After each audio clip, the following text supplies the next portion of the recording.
BRS sitting ఎమ్మెల్యేలు senior నేతలు party మారనున్నట్లు ప్రచారం జరుగుతోంది. లోక్సభ ఎన్నికల ఫలితాల తర్వాత ఆ పార్టీ నేతలంతా పక్కచూపులు చూస్తున్నట్లు తెలుస్తోంది. ఎమ్మెల్యేలు నేతలను కాపాడుకునేందుకు కేసీఆర్ ప్రయత్నాలు చేస్తున్నట్లు సమాచారం.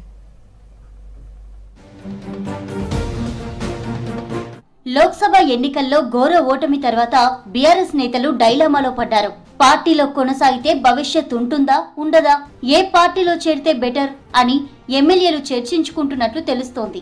ఒకరికొకరు ఫోన్లో మాట్లాడుకుంటున్నట్లు సమాచారం. స్థానిక సంస్థలకు ముందే ఎమ్మెల్యేలు సీనియర్ నేతలు పార్టీని వీడుతారని చర్చ జరుగుతోంది. దీంతో ఎమ్మెల్యేలను కాపాడుకునేందుకు బీఆర్ఎస్ అధినేత కేసీఆర్ ప్రయత్నాలు చేస్తున్నట్లు తెలుస్తోంది. లోక్సభ ఎన్నికల్లో ఓడిపోయిన ఒక్కో అభ్యర్థిని ఎర్రవల్లి ఫామ్ హౌస్ కు పిలిచి మాట్లాడుతున్నట్లు సమాచారం.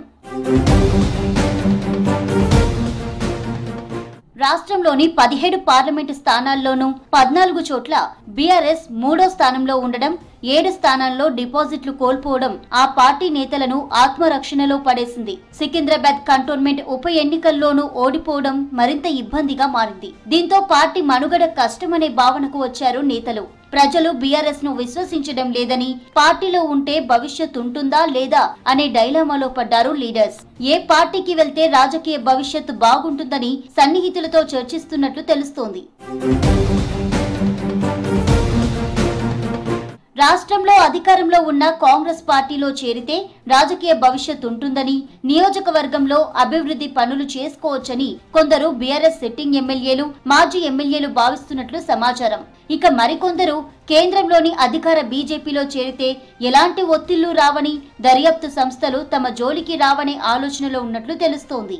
రాష్ట్రంలో బీజేపీ 8 లోక్సభ స్థానాల్లో విజయం సాధించడంతో ఓటు బ్యాంకు పెరిగింది. ఇక ఎటు వెళ్లాలో తేల్చుకోలేక మరికొందరు నేతలు డైలామాలో ఉన్నట్లు సమాచారం. జాతీయ పార్టీలో తమకు సన్నిహితంగా ఉన్న నేతలతో కొందరు సంప్రదింపులు జరుపుతున్నట్లు చర్చ జరుగుతోంది. ఒకవేళ పార్టీ మారితే ఎప్పటిలోగా మారాలి, ఎప్పుడు చేరితే తమకు ప్రాధాన్యత లభిస్తుందని పలువురు నేతలు ఆలోచిస్తున్నట్లు తెలుస్తోంది.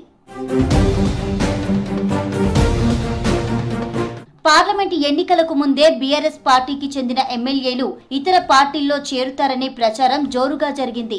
ఇదే విషయాన్ని కాంగ్రెస్ నేతలు, మంత్రులు బహిరంగంగానే ప్రకటించారు. 22 మంది చేరేందుకు సిద్ధంగా ఉన్నారని, బీఆర్ఎస్ ఖాళీ అవుతుందని లీకులిచ్చారు. మెదక్ గ్రేటర్ కు చెందిన ఎమ్మెల్యేలు సీఎం రేవంత్ రెడ్డితో భేటీ కావడంతో కాంగ్రెస్ లో చేరుతున్నారనే ప్రచారం జరిగింది. అయితే ఎమ్మెల్యేలు మర్యాదపూర్వకంగా కలిశామని క్లారిటీ ఇచ్చారు. Khairatabad MLA Danam Nagender, station Ghanpur MLA Rajaiah, Bhadrachalam MLA Venkatrao ఇప్పటికే కాంగ్రెస్ లో చేరారు. వీరితో పాటు మరికొంతమంది చేరేందుకు సిద్ధంగా ఉన్నారని ప్రచారం జరిగింది.